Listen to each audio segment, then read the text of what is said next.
మరి మూడో శ్లోకం కూడా నేర్చుకుందాం. ఏకస్వాదున భుంజీత నైకః సుప్తేషు జాగృయాత్ ఏకో న గచ్చేతత్వానం నైకశ్చార్థాన్ ప్రచింతయేత్. అంటే దీని భావం ఏంటంటే, పైకి చిన్నగా ఉంది శ్లోకం, కానీ దీని భావం మాత్రం చాలా పెద్దగా ఉంటుంది. ఏక స్వాదు న భుంజీత అంటే, స్వాదు అంటే రుచికరమైనటువంటి పదార్థాన్ని, ఏక ఒక్కడే, న భుంజీత తినకూడదు. అంటే దాని సూత్రం ఏంటంటే, ఆ రుచికరమైన పదార్థాన్ని ఒక్కడనే తినేయాలని అనుకోకూడదు అక్కడ. అంచేత ఎలాగా పక్కవాడికి పెట్టి తినాలన్నమాట. అంటే అక్కడ ఎవరు రెండో వాడు ఉంటారనమాట అక్కడ. అంటే ఏక స్వాదు న భుంజీత నైకః సుప్తేషు జాగృయాత్. నైకః సుప్తేషు జాగృయాత్. సుప్తేషు అంటే నిద్రపోతున్నప్పుడు అని. ఎవరు చాలామంది, కొంచెం మంది నిద్రపోవచ్చు.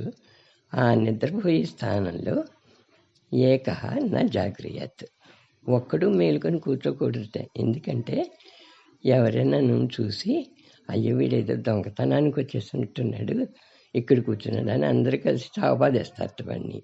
అందుకని ఏం చేయాలంటే, మనం ఎప్పుడూ కూడా అందరూ నిద్రించే చోట మనం ఒక్కడు మెలకుగా ఉండి కూర్చోకూడదు అని దీని తాత్పర్యం. ఏకస్వాదున భుంజీత నైకః సుప్తేషు జాగృయాత్. నా ఏకః నైకః అని వస్తుంది. ఏకస్వాదున భుంజీత నైకః సుప్తేషు జాగ్రత్త ఏకో న గచ్చేత్ అధ్వానం. ఏకో న గచ్చేత్, గచ్చేత్ వెళ్ళేటప్పుడు అంటే దారిలో వెళ్ళేటప్పుడు, ఏకః ఒక్కడే వెళ్ళకూడదు. ఎందుకు వెళ్ళకూడదు అంటే, ఎవరైనా మనని ఎదిరించేవాడు ఎవడైనా వచ్చాడంటే వాడిని ఎదుర్కొనే శక్తి ఇంకోటి కూడా ఉంటే మనకి ధైర్యం ఎక్కువ అవుతుంది. అంచేత ఏకో న గచ్చతత్వానం నైకశ్చార్థాన్ ప్రచింతయేత్. అర్థాన్ని అంటే ఒక విషయం అని వస్తుంది, అర్థాన్ని అంటే ఒక సమస్య అని వస్తుంది. అంటే అర్థశాస్త్రం అంటారంటే ఏంటి, లెక్కలని కూడా వస్తాయి. మనం ఏదైనా లెక్క చేసుకునేటప్పుడు ఒక్కడే కూర్చొని చేసుకుంటున్నాడు అనుకో, ఎంత చూసినా మనం ఏదో 5, 6, 11 అనుకుని అసలు ఆన్సర్ రావాలి.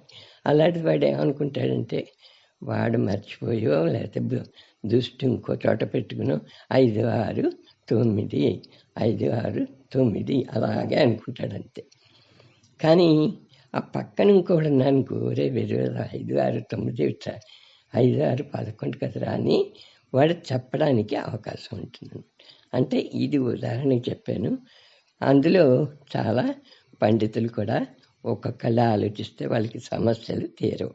అందుకని ఆ సమస్యలు తీరేందుకు పక్కన ఇంకోడు ఉండాలి అని అర్థం అన్నమాట. ఏకస్వాదున భుంజీత నైకః సుప్తేషు జాగ్రయాత్ ఏకో న గచ్చేత్ అధ్వానం నైకశ్చార్థాన్ ప్రచింతయేత్ అని ఈ శ్లోకం యొక్క భావం నీకు క్లుప్తంగా చెప్పాను. మీకు జాగ్రత్తగా విని నేర్చుకోండి.